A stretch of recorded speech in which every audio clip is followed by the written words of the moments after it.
अगुवाई में। कांग्रेस भी प्रतिज्ञा यात्रा हफ्ते में एक आध दिन कभी कभी कर लेते हैं। पर ये जो दो यात्राएं हैं, इन यात्राओं के बीच बड़ा कंपटीशन है, आपका आकलन क्या है? बिल्कुल सही, कंपटीशन इन्हीं दो यात्राओं में है। लेकिन यात्रा और रैली से कुछ नहीं होता। उत्तर प्रदेश की जनता ने तय कर लिया है, वो वोट देने का इंतजार कर रही है, वोट किसे देना है, वो मतदान के इंतजार में बैठी है। उत्तर प्रदेश में जो चुनाव की लड़ाई है वो क्या सीधी लड़ी जा रही है, दो ध्रुवीय हो गई है, या कुछ और भी दल लड़ेंगे, इस पर लेकर बहुत सारे लोगों के अपने अपने विचार हैं। लेकिन जिस तरह से प्रधानमंत्री नरेंद्र मोदी लगातार उत्तर प्रदेश पर फोकस किए हुए हैं, उनकी रैलियां चल रही हैं, उनके कार्यक्रम चल रहे हैं, ये बताता है कि बीजेपी इस चुनाव को लेकर बहुत ज़्यादा सीरियस है और वो मानती है कि मुकाबला बहुत कड़ा है और प्रधानमंत्री को इसीलिए इतनी मेहनत करनी पड़ रही है। और इस कड़े मुकाबले में बीजेपी ने पूरे देश से भी अपनी ताकत झोंकी है। केंद्रीय सरकार भी, उनके मंत्री भी सब लगाए गए हैं। तो ये चुनाव तो बहुत बड़ा है बीजेपी के लिए। आपने देखा कि पिछले दिनों नमक, चना, चीनी, तेल ये भी गांव में बंटवाया जा रहा है, गरीबों के लिए खाद्यान्न। इसका सबसे बड़ा लाभार्थी कौन है? इसका सबसे बड़ा नुकसान किस पार्टी को होगा? बीजेपी तो फायदा उठाएगी। ये भी आप लोग तय करें, उत्तर प्रदेश की जनता तय करेगी। लेकिन आज जो रैली हुई समाजवादी पार्टी आरएलडी की, जो ये अलीगढ़ में इगलास में बहुत बड़ी रैली हुई, बीजेपी इस रैली पर निगाह रखे हुए है।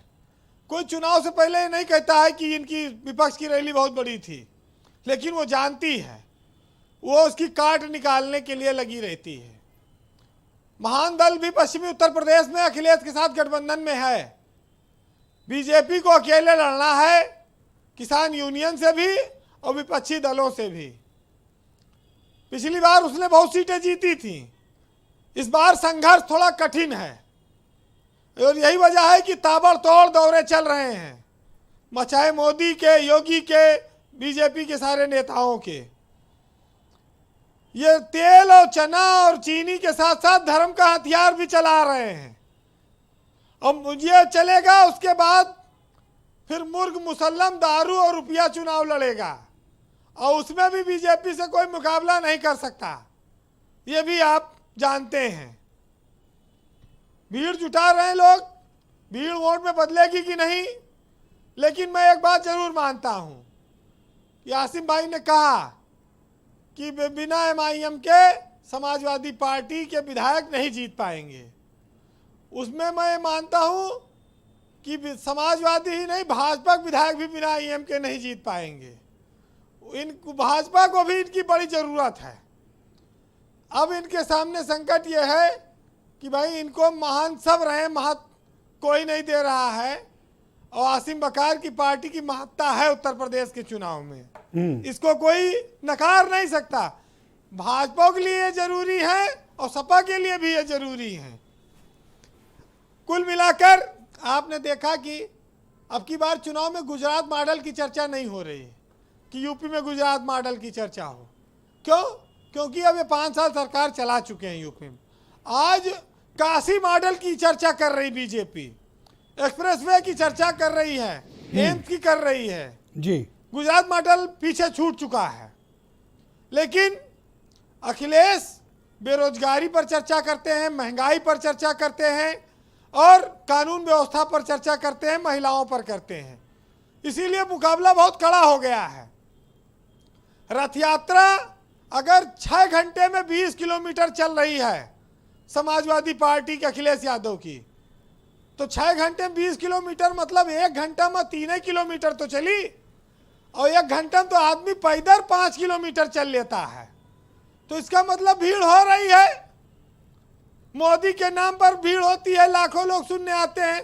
तो ये नेता तो यूपी में सुने जा रहे हैं इस समय, बाकी लोग रैली कर रहे हैं, बाकी लोग यात्रा तो आसिम बकार करें, हमारे वाले को तो दिखाते ही नहीं हो, आप तो हमेशा दिखाते हो।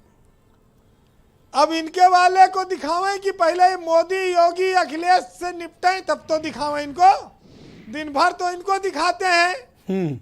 अब उसके बाद अभी ये हैदराबाद में इनकी पार्टी, वहां ये देखे दिखावें, यहाँ अभी इनको टाइम लगेगा दिखाने में।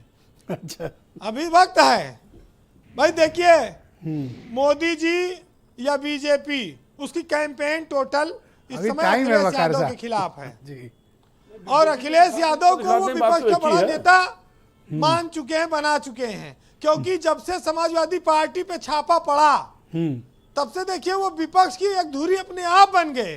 अब वो कोई इस बात को कहे, चाहे माने चाहे ना माने, लेकिन अखिलेश यादव आगे जो है काफी जा चुके हैं इस मामले में। मतलब जिस पर छापा पड़े वो इम्पोर्टेंट है। भाई चुनाव में बीजेपी से वही लड़ रहे हैं, तो छापा मार के तो मामला तो वहीं डाला जाएगा ना। लेकिन जी, कुल मिलाकर कंक्लूड करें बीरेन जी। भाई हम कंक्लूड कर देंगे, लेकिन एक बात ये कहेंगे जी, कि जिन्होंने, ये चुनाव है, जिन्होंने कभी सर नहीं झुकाया अब वो लोगों के पैरों में पड़ रहे हैं। आपने देखा होगा कि महलों में रहने वाले लोग झोपड़ियों के लोगों से अब ताल्लुक बढ़ा रहे हैं, और जो कभी सुनने को तैयार नहीं होते थे अब वो घर घर आकर मसले सुलझाते हैं लोगों के। तो ये जो रोज चुनाव ना आए अगर, तो ये नेता दिखाई ना पड़े। ये बहुत अच्छा है कि 5 साल में एक बार चुनाव होता है। बहरहाल जो धर्म देखकर वोट दे रहे हैं, जाति देखकर वोट दे रहे हैं, विकास देखकर वोट दें, ईमानदारी पर वोट दें, और ये सोच समझ कर वोट दें कि जो चुनाव के रात में लाभ वाली गठरी मिलती है, अगर वो लाभ वाली गठरी तुमने पकड़ ली और उस गठरी से 5 साल के लिए फिर आपको खाली हाथ रहना पड़ेगा। चलिए 4 लाइनें कहता हूं। अपना देश कैसा है कि इस कदर पाबंदी है मजहब की सदके आपके, जी, और जब से आज़ादी मिली है मुल्क में रमजान है, और कल नुमाइश में मिला तो चीथड़े पहने हुए, और मैंने पूछा नाम तो बोला हिंदुस्तान है। बहुत बहुत शुक्रिया आपका बीरेन जी, बहुत बहुत धन्यवाद। बहनों भाइयों, आज इस डिबेट